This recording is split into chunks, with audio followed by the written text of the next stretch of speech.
Hello YouTube. Today I would like to show you my area denial wizard. And I decided to go with the Int Warrior approach. So we've got 60 intelligence, 20 points of strength and dex, so that we can wield various weapons, though for the most part we rely on the Zweihander, the Glintstone Chris, and of course the Academy Glintstone Staff, because it's my understanding that the Academy Glintstone Staff is the best staff if you're at 60 intelligence maximum upgrade. Now before you get ahead of yourself in the comments section down there, this is me speaking broadly. Of course there will be specialized staffs that will likely do better or perform better with a specific school of magic, since there are staffs that do that. But if you want an all-rounder staff for 60 int, the Academy Glintstone staff is a fantastic choice. And for this build, I mostly used Waves of Darkness as the Ash of War on a Magic Zweihander because it's got hyper armor, it hits multiple times, it hits like a bus, and then we have Gravitational Missile on our staff. And of course, everyone knows, and if you don't know, somehow, despite how long the DLC's been out, Gravitational Missile has two major effects. If you fire it horizontally as intended, it'll pulse in the air a few times, pulling stuff in lightly, doing next to no damage, but just a little bit, just barely scratching the foe, and then after a little bit of time, it'll explode. It can be charged up, or you can aim it directly at the ground, and when it collides with the ground, it'll explode instantly instead of going through its gravitational pull animation. And you can do pretty good quick damage with this. Of course, you would do more damage with this if you were a pure wizard running 80 intelligence, but then it would be a little bit harder to run a Zweihander. I'm sure you could do it, especially if you neglect dexterity, but I wanted an Int Warrior because I like the weapons. I wanted to go with the Ash of War route of this character.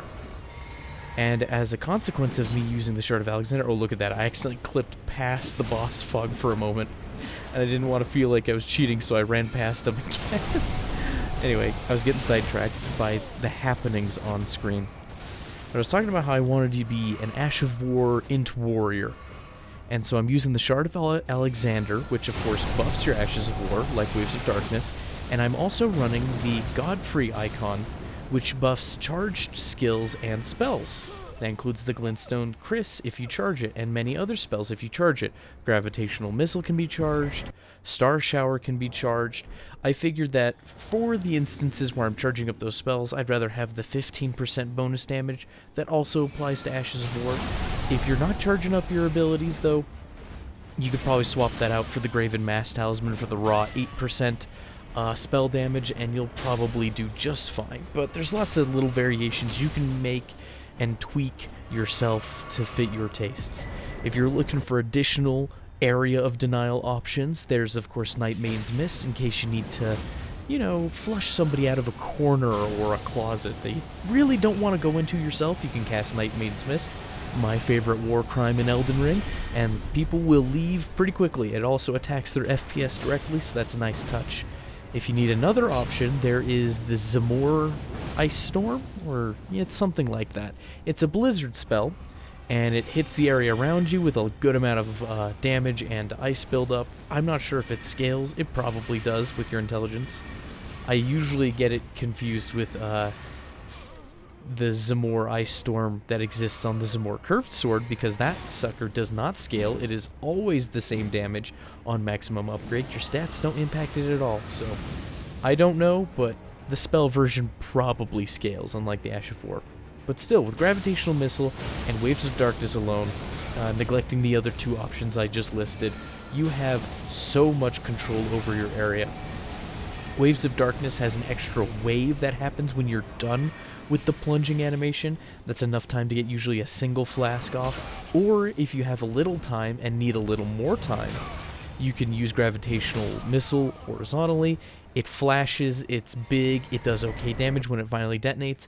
A lot of people don't know when it explodes, because they haven't watched it or timed it, and so as a consequence you have a little time to, of course, give yourself some heals or maybe some more mana. And if people do happen to rush in on you while Gravitational Missile's in the air, just hit them with the Waves of Darkness. It can cover itself handily. It's a very fun way to play. I like it. It's strong. It doesn't feel too terribly difficult. And of course, having control over invasions is phenomenal. I think it's a very strong invasion setup. I'm not going to say it's the best. I think it's a strong invasion setup. I will add, as a caveat, that this is probably not a very strong dueling build or setup. Why? Well, anyone who's got their head screwed on tight, sees a wizard staff plus a Zweihander, they're going to assume you have waves of darkness regardless of what spells are in your arsenal, and so they're just going to give you a wide berth naturally. It's just going to happen if they see it. After recording probably about the first 10 minutes of this video, which was way more footage, but that's what I've turned it down to, I played a little bit of seamless co-op, because that's what we're invading on right now, with a friend of mine, and in that session of seamless co-op, we got invaded, and lo and behold, that invader had a similar setup. Zweihander with a staff, and I knew right off the bat he's going to have waves of darkness and probably gravitational missile. I'm not the first person to do this. This is just my take on it, and at a glance, I knew exactly what he has, and so I just gave that invader a wide berth, pulled out a great katana, and used the pokes and the range to whiff punish, and it worked phenomenally, and it's not the best for duels, because that's essentially what that invasion turned into for that invader. But as you can see on screen, I have great control over my surroundings and can dish out damage and punish high aggression players. Now, of course, I have this golem who's also helping me out. He's doing his part, don't get me wrong, but still, it's a very good kit for dealing with all these people. You can insta-cast gravitational missile, aim it at the ground, aim it horizontally, or you can charge it up and then decide whether or not you want to aim it at the ground or fire it horizontally, depending upon your needs. It's a two-part spell. If I were to recommend anything, if you're going to steal my setup wholesale, and you're allowed to, there's nobody who can stop you, I would make sure Gravitational Missile is probably in your first 2 spell slots. Personally, I think Star Shower should be in your number 1 and Gravitational Missile in your number 2. Reason being, you do want Gravitational Missile and you want it fast, because when you hold up on the D-pad, you toggle to your first spell in your lineup, so it would only be 1 additional tap to get the Gravitational Missile. The reason why I want Star Shower, the little 5 or 6 burst spell, in the first slot is because it's very good for last hits. So, say you've hurt somebody really badly, they're almost dead, you can just tap it, and it'll follow them with a few bolts, and if they're really close to dead, it can work better than knives in some instances for getting that final hit. And of course, because I'm running the Godfrey icon, I can fully charge it up when needs be and punish people that way. It's a very good spell. Its tracking is a lot better than Stars of Ruin, and I'm sure me advocating for this spell in any capacity is making so many people groan and put their face in their hands. Why would you do that? That spell is so annoying. It is, but if you're the dirty wizard with no moral compass, why not use it yourself? This was a strange little interaction, getting off of my rampant diatribe. But I was trying to figure out how I was going to play with these people, so I gave myself the Gravitational Missile, buy myself a little time. If I pull them, great. If not, let's top off my health. There's 3 of them. They're in a little kill box up there. There's nowhere to go but up a ladder, and there's no way I can get up the ladder without being severely punished. So I'm trying to scratch my head and figure out, what can I do? How can I take these people on? And they just all leap. All 3 of them. Coordinated effort. Triple suicide. I watched it.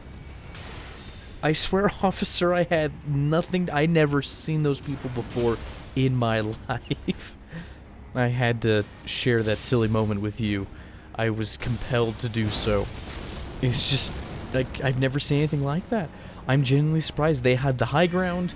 They had advantage of numbers. They probably could have started climbing up the ladder one at a time and been fine and hopped back down if they wanted to, you know, just get to me. I didn't even think about repositioning, and I probably should have in the moment. I don't know if it would have done me any good or just put me right next to them, because repositioning in seamless co-op is very odd. I don't know if they've added additional spawns. It sure feels like it. It seems to like to put you in proximity to the person you're invading. Look at this. That Star Shower doing some chip damage. We fully charged that one, and chunk, chunk, chunk. That's 60 int. I, of course, have the magic physic mix in, but that's not insane amount of intelligence scaling, but it's enough. Granted, he didn't have enough health. I don't think he allocated enough points. But still, 400 or 500 damage on something that homes that strongly. And look at this Gravitational Missile. You can just kind of eyeball when people are going to try to avoid you and aim it in their direction. You get a lot of control with that spell. You're not locked into an animation necessarily. I mean, you are locked into an animation. I mean, you can turn during the animation. That's what I'm trying to convey to you, my dear viewer. But look at this. He jumps in, almost dies as a result. I can switch the Glintstone Chris, shoot, fully charge up the next one, and just melt that other guy. It's nice. It's very nice. I like the Glintstone Chris an awful lot. I know Comet is better in terms of damage. It's probably more expensive. Don't know that off the top of my head, but I would be surprised if it wasn't more expensive. But we're not running a designated int build, or not. We are a pure int build, but we're not an 80 intelligence wizard, is what I'm trying to say. But we get a few extra things because of that. We have decent armor. We can wield some fun weapons. We have a lot of variety. Your Ashes of War are your spells. And there's lots of other little weapons you can use with the stat spread like this that'll perform very admirably. Moonveil, for one. Of course, dreaded Moonveil. You could probably use... Oh, what else comes to my mind that is particularly good? Carrion Sovereignty would probably be a very good choice. That's an Ash of War you might land more than you think in invasions where the other team, or the host's team, is being terribly aggressive. I haven't played with it yet. There's so many things I need to play with. I know the Deathrite Bird Spear, the Ritual Death Spear, that's what it's called. I know it does okay damage, and it scales pretty well with your intelligence. It doesn't stagger as much as it does before, so it's not busted, but it's still very strong, so lots of options you have there. There's a Ghost Flame ability that you can now... It comes from the Death's Poker, but you can put it on your weapons now as an Ash of War, thanks to the DLC. And that probably does alright. There's probably situations where you might want to utilize that. So many things right at your fingertips. I tried out the Spirit Sword. It's a little curved sword. It's about the length of a dagger. But it has the curved sword moveset, and it has Sword Dance that fires the Rancor Call skulls that home in. It didn't feel good. I got a few invasions in with it, and I was just like, I can't make a video around this. It's pretty bad. I don't like it. It's just not fun to play with. It's like, apparently has an even split in scaling between dexterity and intelligence. And I was just hitting people for nothing. It weighs like 2.5. Its base damage is low. Even trying to boost its magic damage, it wasn't hitting very hard. It doesn't have the good curved sword moveset like I like on the Shamshir. And the homing skulls that come off of the Sword Dance have such short range and life that they sometimes disappear even when people are terribly close by without hitting them. Maybe the Spirit Glaive is better. I don't know, I haven't used it, but I was just kind of underwhelmed by those supposed new intelligence weapons that feel like they would go on an Int Warrior. Yet again, proving that Waves of Darkness is a terribly strong choice for any martial character, dex or strength leaning, or, of course, anybody who's got intelligence on their build. Those 3 types of builds can benefit from it. This person gave up, and so I decided to smack him with the Flame of Frenzy a few times, just for giggles. And the way they end up dying is just increasingly silly to me. It's funny to me how some people just give up when they feel like they might have a fair shot. They just give in. They just have no desire to persevere once their friend is gone. It's kind of sad, really. You'd think you'd at least give it a good old college try and see if you learned something. I have noticed, while doing these more recent seamless co-op invasions, that the player base who are the hosts, there's far fewer gankers for one, but the player base who are the hosts in seamless co-op tend to be significantly more casual than the average Souls player base that I've experienced in the past. And as a consequence, it makes me want to do zanier and wacky builds. My first set of invasions I brought an incredibly meta setup, very strong dexterity setup, and it just stomped people. And I got a comment on one of those videos saying, well, if everybody's more casual, maybe it's time to test out more goofy stuff. And you're right. I decided to test out the Gravitational Wizard. This is by no means a weak or a more gimmicky or goofy setup. It's still strong, it's just a little less meta, I suppose you could say. And so I think we're going to begin the slow descent to just doing crazy, silly stuff. I should probably get back into making the characters for these builds mildly lore appropriate, because that was a fun little romp I did for my first, I don't know, 70% of my videos in the PvP sphere. Oh, new thought before I forget. I have had the grand opportunity to play through a good chunk of the Elden Ring DLC with two real-life friends of mine who showed up to the DLC a little late. Just life circumstances prevented them from playing it upon launch like I got to enjoy. And so I've been enjoying it with them on Seamless Co-op to kind of iron out the wrinkles that exist in the Souls multiplayer experience. And in a previous video, I had noticed that, because there's no easy anti-cheat, because there's no scans for improper data on saves, it feels like it could be far easier to cheat, and it likely is with third-party software. And in my escapades playing as the host with a friend, we ran into so many cheaters. So many people hacking the game. It felt really genuinely bad. Usually people who were okay at the game, they were doing pretty well, and then you'd roll catch them or something, finally trip them up. Of course, we have numbers for the hosts, and I play this game a little more than I ought to, so I'm pretty good as a co-opper. I'm capable enough to be a nuisance to invaders. Did you see that right there, that backstab? Run it back, watch it again. I got sidetracked, as I do. That was handy tech, and if you don't know what handy tech is, if you switch to a new weapon, soft swapping, you can actually cut some animations a little short. And so I did the soft swap to the knife, it cut my animation a little short, and allowed me to backstab that guy when an earlier backstab failed. So that's a neat little occurrence there. I need to practice handy tech, but back to my diatribe about cheaters, invaders mostly. I haven't run into, I've maybe run into like a cheater, maybe two, as an invader, so the minority.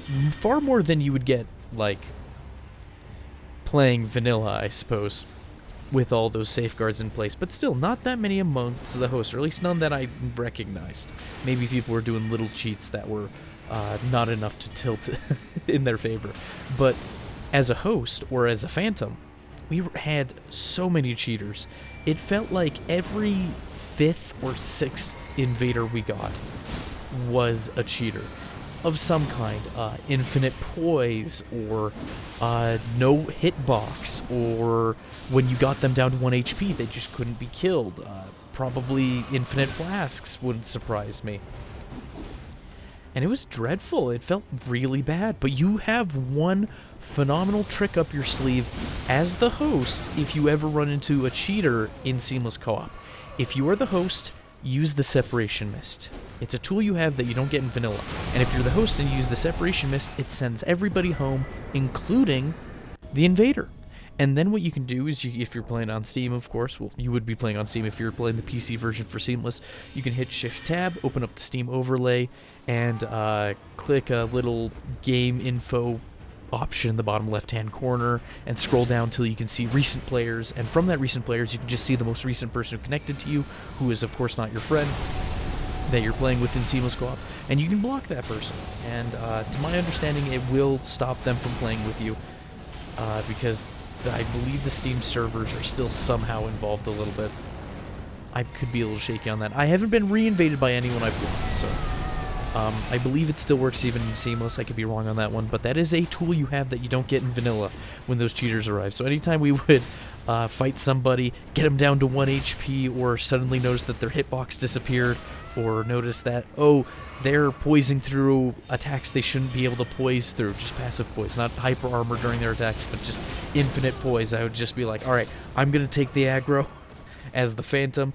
Host, use that Separation Mist, and they only need a couple seconds to get it done. You can't do that, however, if the host is dead, so you still have another incentive to keep your host alive, even in Seamless Co-op, because they can terminate the session a little easier. And of course, if you're the last man standing against the invader, who then you realize is hacking, you can always use Separation Mist and just terminate the session that way as the last living player, and it'll do a similar thing. But there's nothing stopping your host from, of course, immediately after you block that fellow, reinstituting the online session, having a grand old time, immediately resume your adventures. As long as the host hasn't died, you should all reconnect and spawn in right next to your host, and you haven't lost any progress. It's pretty darn helpful. It's a good tool to have, something that I feel like some people may not recognize. Kind of saddened by the amount of cheaters that exist in the online sphere, but what you gonna do? player versus player. People are competitive, don't always want to put the time in to get good legitimately. Cheats are brain dead easy. It's gonna happen. So you might as well arm yourself with a little bit of knowledge and send those suckers home, block them, don't need to play with them. They're not worth your time. They are sad individuals who clearly have no friends and likely smell.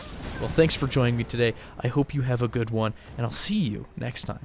Bye-bye.